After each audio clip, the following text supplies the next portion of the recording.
गोरु चराळींकर संदेहजनक मृत्यु जंगल पाख बिल माळरू मृतदेह उद्धार वन्यजंतु आक्रमण में मृत्युवरण करिथिबा ग्रामवासींकर संदेह अनुगुल जिला कणिहा ब्लॉक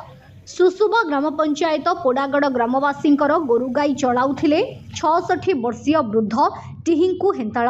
दुई पुओं मध्यरु बड़ पुओ बोहू मृत्युवरण करने पर 6 जन नाती नातुणी एवं स्त्री भोक मेंटाउथिले ग्रामर गोरु चराई टिहिंकु हेन्ताळ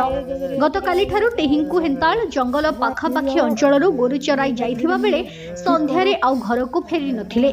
संध्या परठारु ग्रामवासी खोजाखोजी करी निराश हेबा परे सकाळु खोजाखोजी करिबा समय रे टिहिंकु हेन्ताळंकर मृतदेह एक बिल माଳରେ पड़िथिबा देखिबाकु पाइथिले ग्रामवासी मत अनुसार कौनसी वन्यजंतु आक्रमण में गोरु चराळींकर मृत्यु होइथिबा संदेह करती ग्रामवासी और परिवार वर्ग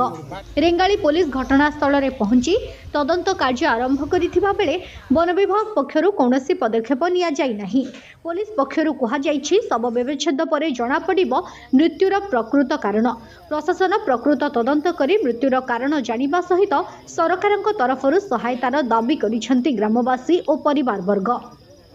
ब्यूरो रिपोर्ट मु बुद्धदेव पट्टनायक पोड़ागड़ माँ दुर्गा युवक संघ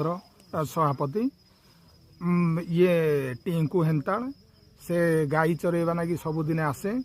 काली ठारू से निखोज राति भी आम गाँव आम खोजाखोजी समस्ते आसिक कलु तार भी पाई पारू ना आज सकाळु देखला बेलू से पड़ी कौ वन्यजंतु कौन ये आक्रमण होती से 3-4 जगार ब्लड भी पड़ी से देखला बेलू मृत से गाँव समस्त लोक आम डाकी आसिक एकत्रित होजु ये घरटा को प्रतिपोषण करुले तार 2टी पुओ बड़ पुओ मृत तार नाती नातुणी को से ये प्रतिपोषण करुला ददा जो गाई चरुले गाँ जाकर पुओ बहुड़िया मरी जाइजंती आ नाती नातुणी 6-7टा गाई चरईकरी गाँव ददा हेड़ियान की पोसाई करुले खाली गाई चरई नहीं जो ददा जंगल में मरिकी पड़ीजंती आउ जहाँ कौ जीव जंतु पशु जंतु जहाँ हस्तक्षेप कर ददा नष्ट हो जाती काली खोजिलु पाइलुनी आज खोजी खोजी ददा को मिली आ जहाँ सरकार तरफ जदि कौन मिलता है छुआड़ियानी प्रतिपोषण होते।